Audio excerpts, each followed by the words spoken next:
Halo guys, welcome back to my YouTube channel, Naswai Channel.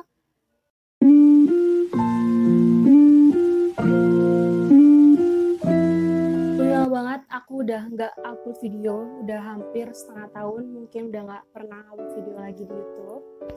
Jadi aku kembali lagi dengan ada salah satu konten yang sekarang aku lagi alamin, yaitu merantau. Jadi kalian udah tahu kan apa sih merantau itu? Yes, that is true. Jadi merantau itu seseorang yang melakukan perjalanan ke suatu tempat dengan suatu tujuan tertentu gitu. Kalau aku di sini tuh bekerja tujuannya. Mungkin kalian ada yang bekerja atau kuliah. Nah, oke. Jadi di sini tuh aku mau ngejelasin ketika kamu merantau, kamu harus siap meninggalkan satu orang tua tentunya, keluarga, saudara, rumah, atau pacar. Yang punya pacar nih, kalau yang jomblo ya semoga dapat pacar di sini deh, amin. Oke. Apa sih yang harus dipersiapkan ketika kita merantau? Jadi aku di sini tuh merantau udah hampir setengah tahun ya, udah hampir 6 bulan dari bulan Oktober. Jadi itu aku di sini benar-benar yang harus aku persiapkan benar-benar adalah mental. Ya, yang benar-benar aku persiapkan adalah mental tuh ketika kita kan merantau ya, pasti kita ketemu orang-orang yang benar-benar baru, berbeda karakternya sama orang-orang yang pernah kita temuin dulu.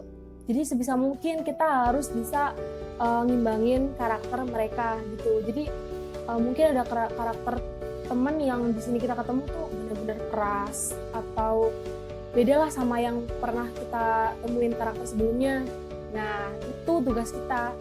Mental kita tuh harus kuat, jangan tiba-tiba kita down atau tiba-tiba kita tuh nggak mau deh teman sama dia gitu. Itu nggak boleh ya. Jadi mental kita tuh harus benar-benar kuat, harus benar-benar terbentuk kalau kita harus merantau. Yang kedua, mental di dalam pekerjaan. Nah, misal kita tuh pasti kerja, pasti pernah melakukan kesalahan. Nah, terus kita tuh diomelin tuh sama leader atau sama atasan kita. Aku pernah, pengalamanku sendiri adalah ketika aku pertama kali kerja nih, baru banget hari keberapa ya, mungkin udah seminggu kerja, terus aku ngelakuin tuh kesalahan, dimana tuh bener-bener kesalahan yang udah saya belakang, terus tiba-tiba leader ngomelin aku bla bla bla. Akhirnya tuh aku cuma bisa nangis, cuma minta maaf, okay. Cuma bisa nangis atau minta maaf gitu. Jadi ya sebisa mungkin harus bener-bener kuatin mental lah, apalagi aku yang baru aja datang ke sini tuh mentalku bener-bener yang ciut banget. Tapi seiring berjalannya waktu, aku diomelin dia ya udah biasa gitu, nggak terlalu ke bawah hati, nggak terlalu yang nangis banget gitu. Terus sifat apa sih yang nggak boleh dibawa ketika merantau? Yang pertama adalah sifat manja. Kalian tahu nggak sih, aku di sini bulan pertama tuh bener-bener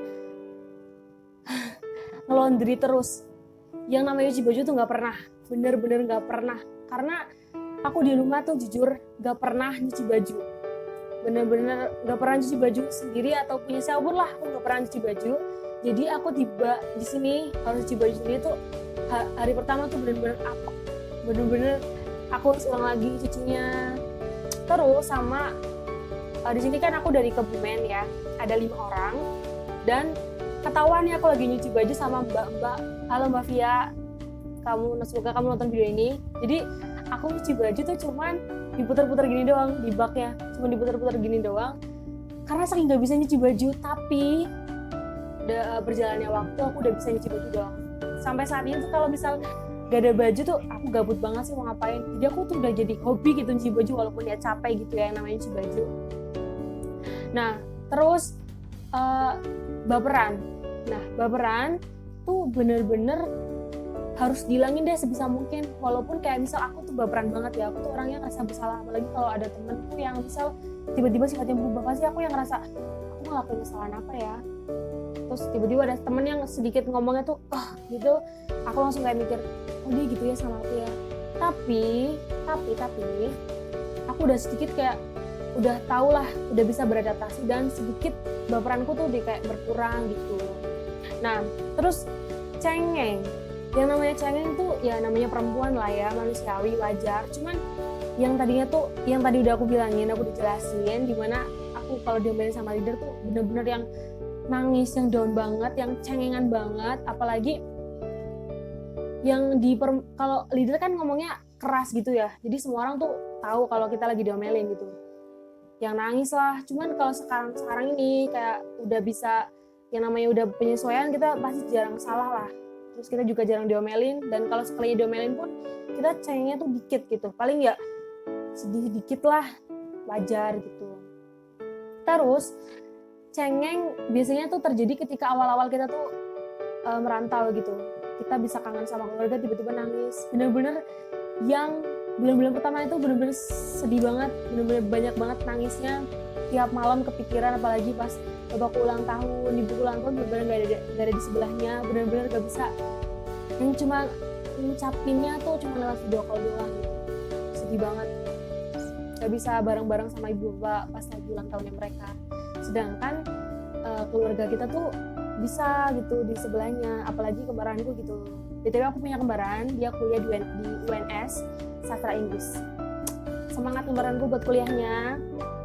Nah, di perantauan juga tuh nggak boleh yang namanya egois. Oke. Aku tipe orang yang bener-bener egois banget. Kalian semua tahu lah, teman-teman SMA aku, teman-teman sekolah dulu lah, atau teman-teman sepermainanku lah, tahu karena aku tuh bener-bener egois. Cuman aku ngerasa saat ini tuh aku lebih nyaman dengan kayak aku ngurangin egoisku gitu. Jadi di sini tuh egois tuh udah nggak penting lah di sini, udah nggak perlu lah, nggak usah egois-egoisan lah. Namanya juga kita sama-sama cari duit di sini, kita sama-sama berjuang cari duit, punya masa depan, kita punya cita-cita yang perlu diraih. Jadi sebisa mungkin egoisnya dikurangin.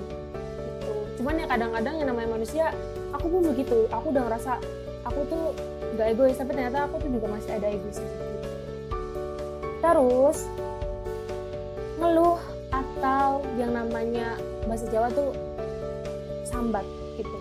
Jadi yang namanya ngeluh, yang namanya sambat itu manusiawi banget. Cuman yang tadinya kita bisa ngeluhnya tuh sambatnya tuh 80%, kita kurangin lah jadi 30% aja sambatnya. Jangan terkesan kita tuh merantau tuh nggak happy gitu. Ya mungkin yang namanya merantau sih keras banget ya, cuman ya sebisa mungkin kita harus bisa kurangin lah sambatnya lah. Kan ada Allah, bener-bener hanya sambat kepada Allah lah, karena Allah yang bakalan tahu apa yang bakalan terjadi sama kita berikutnya. Terus kalau misal kita mau sambat sama keluarga tuh jangan kalau hal sepele jangan disambati lah, jangan sambat ke keluarga. Kalau misal udah hal yang parah banget itu baru sambat ke keluarga. Karena apa? Karena orang tua bakalan kepikiran pastinya kalau kita tuh di sini tuh kayak misal, aduh anakku kenapa ya, pasti bakalan kepikiran dan gak bakalan tenang gitu ngelepas anaknya ketika kita merantau gitu. Terus kita gak boleh boros. Ya, aku bulan pertama, bulan kedua tuh bener-bener boros karena ngelondri terus. Tapi kesininya aku berani sendiri. Terus buat makanan aku selalu beli di warteg buat makan pagi. Terus kadang juga masak nasi sendiri. Cuman makan sama kecap sama kerupuk. Terima kasih sudah nonton, ditunggu part 2-nya ya, bye-bye.